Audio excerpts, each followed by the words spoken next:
Siya ay isang senior sa high school ng Korea na kumukuha ng CSAT, bago siya muling mabuhay sa isang Holy Kingdom ng Flores. Ito ay mundo ng pantasya na ang mga babae ng mga pamilyang napili ng mga goddess ay nagiging saintes matapos makatanggap ng isang oracle. Pinangangalagaan nila ang bansa gamit ang isang misteryosong kapangyarihan. Habang nakatayo ang ating bida sa labas ng gate, at nanghihinayang na hindi niya natapos ang CSAT sa kanyang unang buhay ay nagdesisyon na baliwalain na lamang iyon. At huwag nang magsisipa. Kahit pa hindi siya pamilyar sa napahinto siya sa pag-iisip nang biglang magkagulo ang mga tao sa paligid niya. Nagkandara pa ang mga ito nang isigaw ng isa na papunta na ang saintes sa akademya. Nakita ng ating bida ang isang magandang babae na sakay ng isang karwahe kasama ang kanyang yaya at kumakawe sa mga taong tumatawag dito. Siya ang pang-10 saintes ng Flores. Siya si Iana Mayandir. Natutuwa namang lumilingon ng saintes sa mga taong kumukuha ng kanyang atensyon. Kinikilig at naiiyak naman ang ilang kalalakihan. Sapagkat ang mga tao sa mundong ito ay baliw na baliw sa kagandahan ng saintes. Sinasabi nilang si Saintes Iana ang napapabalitang ang napakaganda sa lahat ng saintes. At kahit ang mga hanggal na tinatanggi ang pagkakaroon ng goddess ay napapaluhod dahil sa kagandahan niya. Nagpapasalamat sila dahil sa ipinanganak ito. Samantala ang ating bida naman ay napapagod na sa pakikinig sa mga ito at iniisip na nababaliw na ang mga ito dahil sa sobrang pagmamahal ng mga ito sa saintes. Naalala niyang noong unang panahon ay iniligtas ng isang saintes ang bansa laban sa masasamang mananakop. Ngunit sa panahon ngayon na wala ng gulo, ang pagiging isang saintes ay isang national mascot na lamang dahil sa wala namang magawa ang mga ito.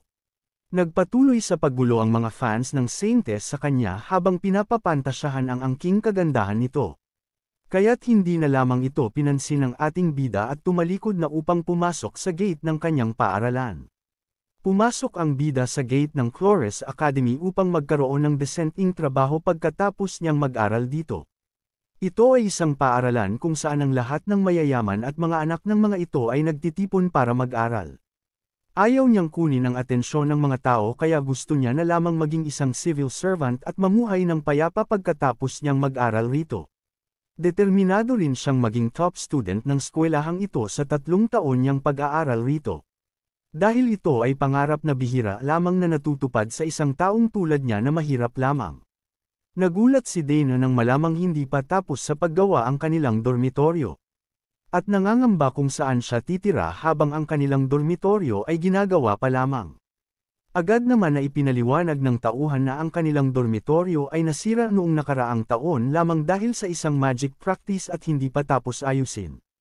Nagpadala rin umano sila ng mensahe sa kanya na dapat ay kanyang natanggap bago pa man siya dumating sa akademya. Nagbigay na lamang ito ng suhestyon na mag-commute na lamang siya mula sa kanilang bahay papunta sa akademya ng 1 linggo dahil sabi ng mga manggawa ay matatapos nila ang pag-aayos ng dormitoryo sa 1 linggo o higit pang mga araw lamang. Nahihiyang namang sinabi ng ating bida na wala umano silang bahay dito sa malapit kaya hindi niya iyon magagawa. Nagulat naman ang matanda sa sinabi niya at tinanong siya kung paano siya naging study auntie ng paaralan kung wala silang bahay sa syudad na iyon. Paglipas ng ilang segundo ay naalala nito na mayroong isang espesyal na study auntie ang nakapasok sa kanilang eskwelahan at ang pangalan nito ay Dana Roland. Nagulat naman ang bida noong siya ay ituro ng matanda at sabihin, ang eskwelahang iyon ay pinapasukan lamang ng marangal at mayayamang estudyante. Paano siya nagkaroon ng lakas ng loob na pumasok dito? Huminahon ang matanda at sinabing, ikaw ay mahirap lamang, ano pa nga ba ang aking magagawa? Sinagot naman ito ni Dana na siya ay walang matutuloyin. At tiningnan ang lalaki at inisip kung isa ba talaga itong guro sa eskwelahan. Bigla siyang nagulat nang mayroong magsalita sa kanyang likuran na sinasabing ang estudyante ng Flores ay walang matuloyin. Yan ay hinding-hindi ko hahayaang mangyari dito. Lumingon siya at nakita ang saintes na kanyang nakita sa may daan kanina na ngayon ay nakangiti sa kanya ng malapad. Nagulat naman ang matanda sa presensya nito at tinanong kung bakit naparoon siya. Ngumiti lamang ang saintes at sinabing, gusto lamang niyang kumustahin ang bawat mag-aaral at guro ng akademya dahil sa paukan na ulit. Ngunit noong marinig niya ang kwento ng isang estudyanteng ay hindi niya mapigil ang tumulong. Dahil bilang isang agent ng goddess, Gusto niyang tumulong sa mga taong walang matutuloyin. Natuwa naman ang guro at pinayagan siya sa kanyang gusto. Lumingon ang Saintess sa kay Dana at sinabing kung wala siyang matutuloyin pwede siyang tumira na muna sa kanyang tutor. Napaisip naman ang bida kung tama lang ba na makitang gumagala ang isang Saintess sa kung saan. Nakalipas ang ilang minuto ay naglalakad na si Dana at ang Saintess papunta sa bahay nito. Hindi mapigilan ni Dana ang pagkakuryuso kung kaya't nagtanong siya kung paano nito nalaman ang kanyang pangalan. Nahihiya namang sinabi ng Saintess na memorize niya ang lahat ng pangalan ng mga bagong estudyante at impossible rin namang hindi siya nito makikilala dahil ito lamang ang nag-iisang espesyal na scholar ng akademya. Gusto niya itong makita noon pa man. Nagtaka naman si Dana kung bakit siya nito gustong makita sa personal. Sagot naman nito ay upang malaman kung anong klaseng tao ito. Dahil alam niyang mahirap makakuha ng oportunidad ang isang tulad niyang mahirap lamang na makapasa kaya naging kuryoso ito sa kanyang pagkatao. Dahil ito raw ang may pinakamataas na marka na nakuha sa exam ngayong taon. At doon naalala ng ating bida na ang teorya ng mahika sa mundong ito ay tulad lamang ng mga tanong sa CSAT exam noong unang buhay niya. Ang pinagkaiba lamang nito ay ang lingwaheng ginamit rito. Kaya napakadali lamang para sa kanya na masagutan ito. Sabi na lamang niya sa Saintess ay nagkaroon siya ng oras na makapagbasa ng mga libro noon habang siya ay nagtatrabaho sa kanilang lugar. Nagulat ang Saintess sa kanyang sinabi. Nalungkot ito dahil kinailangan niyang paghirapan lahat ng bagay bago niya makuha ang mga gusto nito sa buhay. Samantalang ang ibang tao ay nakukuha agad kahit hindi naman nila kailangan ito. Alam niyang marami ng pinagdaan ito sa buhay at napakabait pa rin ito kahit na anong hirap ang kanyang nadanas. Nagulat naman si Dana sa sinabi nito. Kaya sinabi niyang hindi naman na niya iniisip lahat ng hirap na kanyang napagdaanan dahil ipinanganak naman siyang mahirap. Ang iniisip lamang niya ay kung ano ang gugustuhin niyang maging ano siya ay yun ang magiging siya. Hindi niya kailangan umasa sa ibang tao dahil wala naman silang maitutulong sa kanya. Nagulat si Iana sa naging sagot nito. Sinabi niyang napaka-interesanting tao siya kung kaya't gusto niya pa itong makilala. Ngumiti siya ng malapad kay Dana at inalok niya itong maging kaibigan. Nahihiya siyang sinabi na wala pa siyang nagiging kaibigan na kaedad niya at nag-e-enjoy siyang kausap ito dahil ito ang unang beses na may nakipag-usap sa kanya ng ganito. Kaya't gusto niya itong maging kaibigan at makausap palagi. Nagulat naman si Dana sa sinabi nito.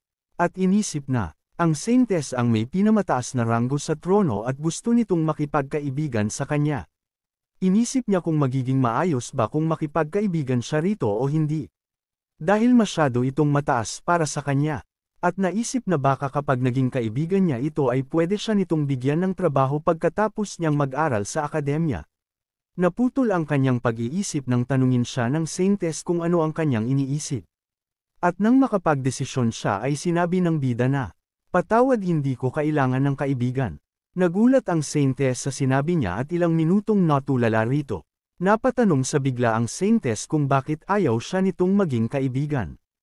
Kaya't sinabi ng bida na magiging busy siya sa pag-aaral sa akademya upang mapanatiling mataas ang kanyang marka at hindi mawala ang kanyang scholarship. Kaya hindi niya kailangan ng kaibigan upang makapag-focus lamang sa pag-aaral at makapagtapos.